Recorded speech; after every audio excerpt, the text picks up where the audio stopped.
You do everything right.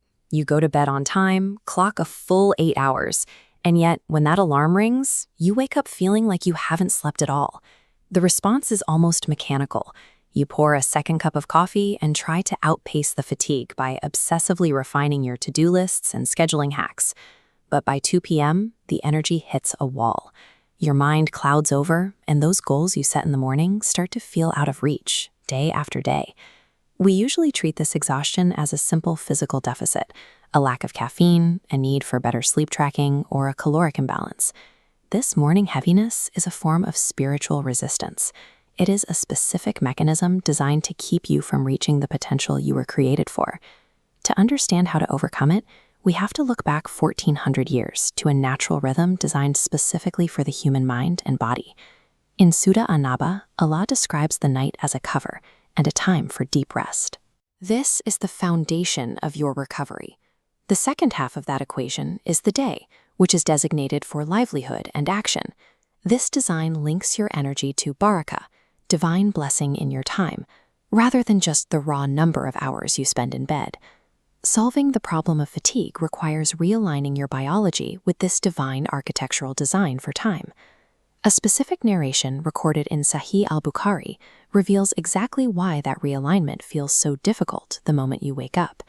The Prophet Muhammad described 3 knots tied at the back of the head during sleep.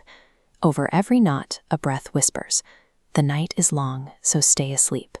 When you hit snooze, you remain bound by those knots, waking up heavy and unmotivated.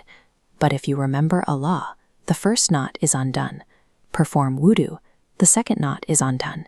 Stand in prayer, and the final knot is broken. The result is a morning full of energy and good spirits. Without this protocol, the day begins in a state of sluggishness that no amount of coffee can truly fix. High-performance coaches often talk about the 5 a.m. club, but the spiritual foundation for early rising is much older. The Prophet ﷺ made a specific supplication, "O Allah, bless my nation in their early morning hours." This is bukuriha, the reality that working in the hours after Fajr means operating under the direct blessing of that prophetic prayer.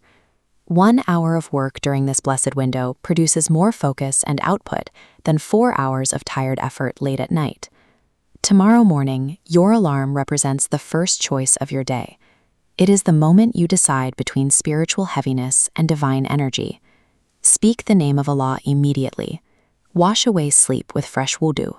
Stand before your Creator in Fajr. Do not trade the Prophet's dua for an extra 30 minutes of heavy, unproductive sleep.